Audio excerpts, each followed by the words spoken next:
Olá, amigos! 2020 tem se tornado para nós um ano desafiador, porque nós fomos tirados da nossa zona de conforto. De fato, as velhas estruturas do mundo foram colocadas em xeque. Estamos tendo que criar novas alternativas para novas situações.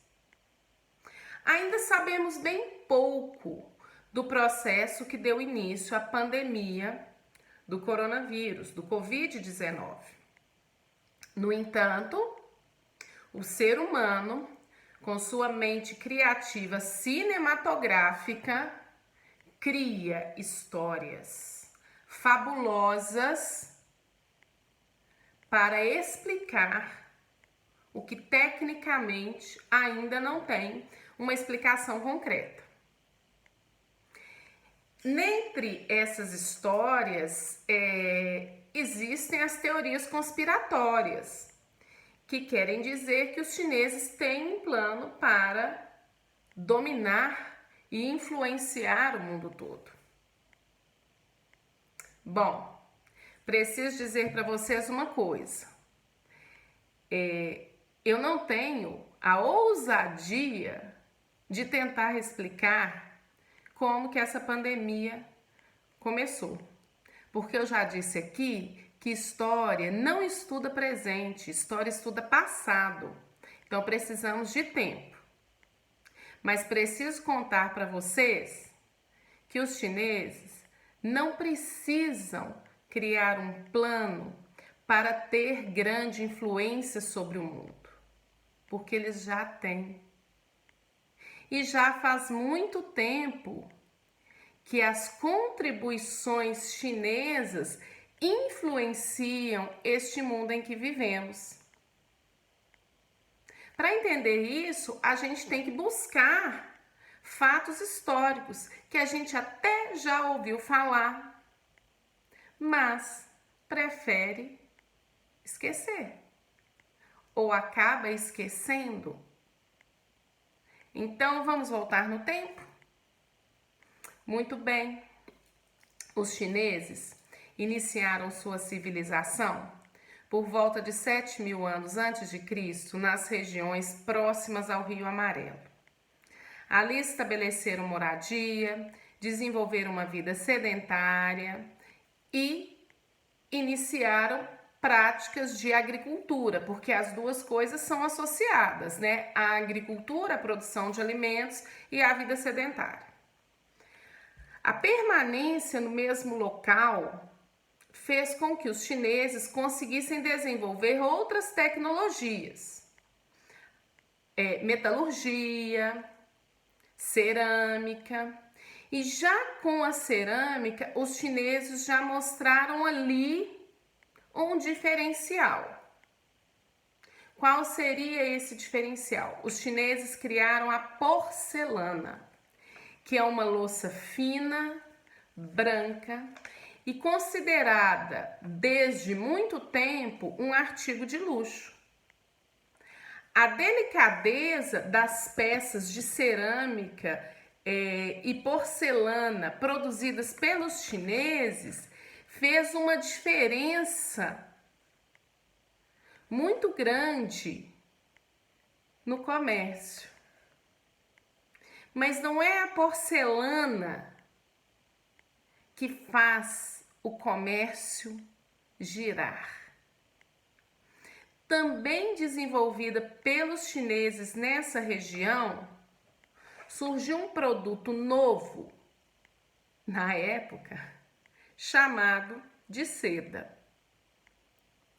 Eles conseguiram desenvolver uma tecnologia para produzir um tecido fino e resistente a partir dos fios do bicho da seda. Conseguiam promover tingimentos na seda muito variados. E a seda, a quaisquer lugares que ela era levada, ela era vendida por bons preços. Por isso a produção aumentava e os chineses construíram a Rota da Seda, a primeira grande rota de comércio da história, para levar seda do Oriente até próximo ao Ocidente.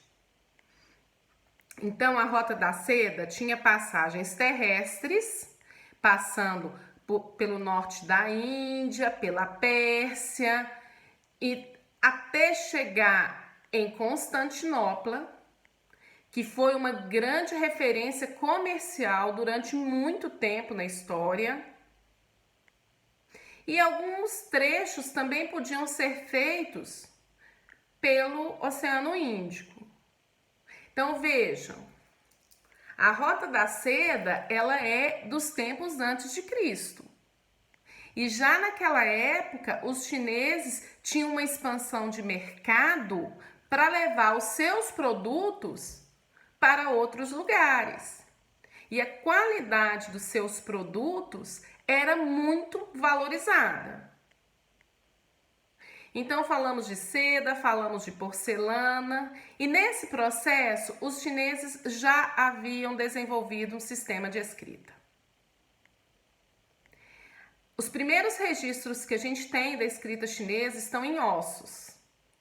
E eram símbolos, né? Pictogramas, uma escrita que deu origem à escrita atual que os chineses usam, né? O código de escrita deles, que é de imagens, né? Diferente da nossa escrita, que é alfabética. Então, veja, eles tinham um sistema de escrita, eles já tinham um comércio com bastante desenvolvimento, e aí os chineses já se organizavam com uma liderança centralizadora. Os chineses já tinham imperador no segundo milênio antes de Cristo. Então eles já expandiam terra, já dominavam terra, já se organizavam para ocupar territórios vizinhos. Então já não havia mais uma concentração em torno do Rio Amarelo apenas. Já se ocupavam outras regiões, inclusive regiões próximas ao Rio Azul, que fica mais ao sul do Amarelo. Muito bem. Se a gente quiser pensar nessas contribuições de invenções dos chineses, ainda faltam duas muito significativas. Uma delas é o papel, porque o papel é chinês, né? Os egípcios desenvolveram o papiro, mas o papel é chinês. E ali eles vão desenvolver arte e escrita sobre o papel, né? E a pólvora é chinesa. Tem muitas histórias românticas ou conspiratórias que falam do início da invenção da pólvora. O fato é que a pólvora foi criada. Foi usada também para fogos de artifício, mas se tornou a matéria básica, matéria-prima para as armas de fogo, né? E essas armas de fogo não são exatamente do tempo da pólvora, porque eles tiveram dificuldade de produzir tubos que suportassem, vamos dizer assim, a explosão, o lançamento da munição com base na pólvora. Assim que eles produziram tubos mais resistentes, de metal mais resistentes, a produção de armas cresceu. E foi com a pólvora inventada pelos chineses que os turcos invadiram Constantinopla no século XV, porque conseguiram derrubar as muralhas da cidade e ali já se usava canhões. Então a produção do conhecimento, ela é antiga. A organização de poder imperial é antiga. Aí precisamos pensar ainda mais um pouco sobre os chineses. Quando a gente olha as construções da antiguidade chinesa, é inegável o poderio deles. Podemos dar poucos exemplos aqui, apesar de termos muitos. A Muralha da China, desenvolvida e construída durante muitos períodos, isso é possível ser percebido na variação arquitetônica dela.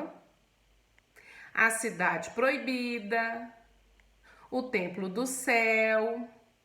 E eu tenho um carinho especial pelo exército de terracota do imperador Xian, porque eu fico imaginando a sustentação de um poder que justificava ao povo a necessidade de construir um exército em tamanho natural para guardar a tumba do imperador.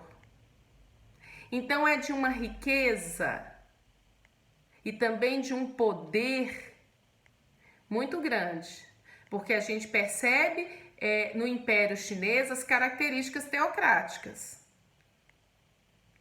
Então era grande em construções, era grande em domínio de terras, era grande em invenções. Para por aí? Não.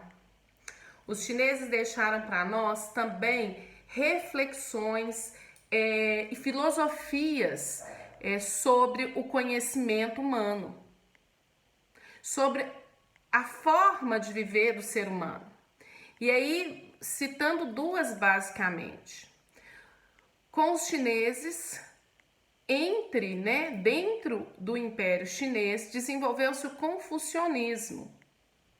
O confucionismo falava de valores morais, falava de justiça, falava da importância do trabalho, falava ali da sabedoria, falava da necessidade da disciplina, da honestidade. Quase todos nós já ouvimos falar de sabedoria oriental. E muito dessa sabedoria oriental vem do conhecimento chinês e dos costumes e pensamentos produzidos pelos chineses. Eles também foram responsáveis pela criação do que a gente chama de taoísmo, que é a ideia do equilíbrio. O Tao é o símbolo do equilíbrio, É ele que mostra a ideia do positivo e do negativo, da necessidade do equilíbrio na sociedade. Então vejam, com todos esses exemplos, e eu poderia trazer mais, muitos mais, a gente pode perceber que os chineses têm uma grande importância na construção dessa sociedade moderna. Tanto em aspecto econômico, porque iniciaram o processo de expansão do comércio, quanto no aspecto do conhecimento. Então, é uma história maior do que parece. E vendo um pouco da história, o que podemos aprender com ela? Não faz diferença neste momento como que essa pandemia começou. O que faz diferença é o que nós vamos fazer a partir do que temos. O passado existe para nos ensinar, para nos orientar, mas é o presente que nos direciona, com nossas escolhas. Então, o que temos está posto. O que vamos aprender com isso? Vamos fazer diferente? Teremos que construir novas bases? É isso, amigos. É preciso conhecer um pouco para entender como chegamos hoje. E, se quisermos, construir uma história diferente. Depende de cada um de nós. Um beijo para vocês.